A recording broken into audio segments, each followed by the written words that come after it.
you have some trigger happy cops. I believe that the only reason why this police guy got fired is because he got caught. And thank God for social media.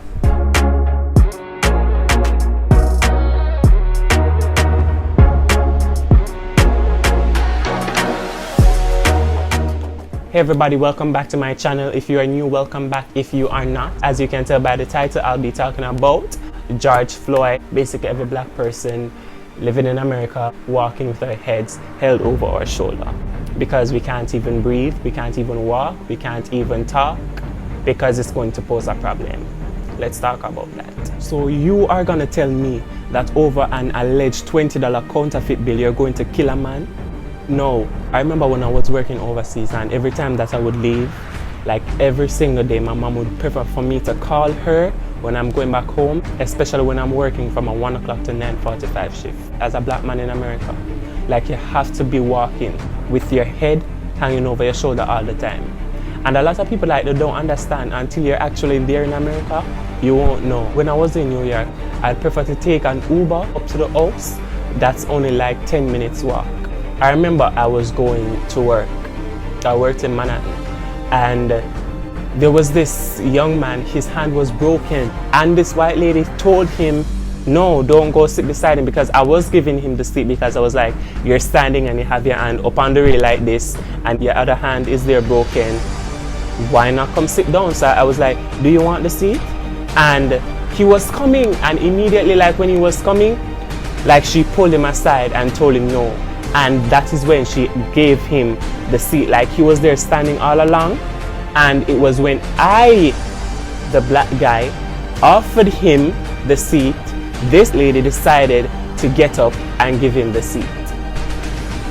You want me to tell you how I look at this? It could have been my brother, and it could have been one of my friends. I want to know, for the persons that are talking about all the looting and all the protesting that won't change anything, they have to do something. I believe that the only reason why this police guy got fired is because he got caught. And thank God for social media. Years has passed by, and a lot of black men being killed over the same foolishness. Just breathe. You can't walk, you can't talk. I don't want to become an hashtag. Some of my friends that are overseas, they have texted me and they have poured out saying, Raheem, I am scared. I don't know what will happen when I'm coming from school. I don't know what will happen when I'm coming from work. You're basically living in a country that you're only safe. You're not even safe inside your home. A policeman in America kills a black guy, and the only thing he gets is suspension, and yet he's still getting paid. How does that work? Now let me tell you something. My mom, she knows how America is. And imagine how a mother can feel when she can be all the way in Jamaica, me being all the way in New York, and she knows that I will be coming from work late, and she knows all that has been happening. They can't rest their heads at night until they know that you're okay. Even being at work, oh my gosh, I have to be so careful because like I do the simplest thing and then they're gonna report me to the manager, and then thank God for the managers that knew me.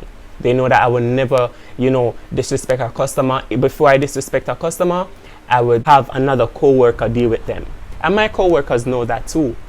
And they will complain over the smallest things just to get you fired. I saw a post with Cardi B, and this is what she said. It do scare me, and I don't want anybody to get hurt, but it's really frustrating. You want to know why? Because police brutality been going on even way before I was born, but it has been more visual ever since social media started getting popping, grown in an adult way and act peaceful. People are tired of that, so now this is what people have to resort to. Another way for the people to take power, I don't want to make everything political, but it is what it is.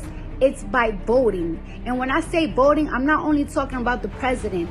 We could vote for mayors, we could vote for judges, and we could also vote for DAs, district attorneys. Yes, we could vote for these people for our county. We sure can. The people that are voting for these people are most likely cops, most likely rednecks. They have the power to prosecute this. That's why we have to vote. We have to be aware when these elections are going on. We have to be aware, inform ourselves of these people that are in power. That you think because they're not a senator, or they're not a governor, or they're not a president, they don't have no power, but they have power where you live at. And that's a fact. With all that being said, I want you to think about it. It's sad to see he's saying that, please, he can't breathe. You've seen that he stopped breathing. Even when the ambulance is there, you still have your knee on his neck. That can't be real. You can't be human. Not all white people are racist, and I've proven that for myself, and nobody can tell me otherwise. We have to speak out on injustice.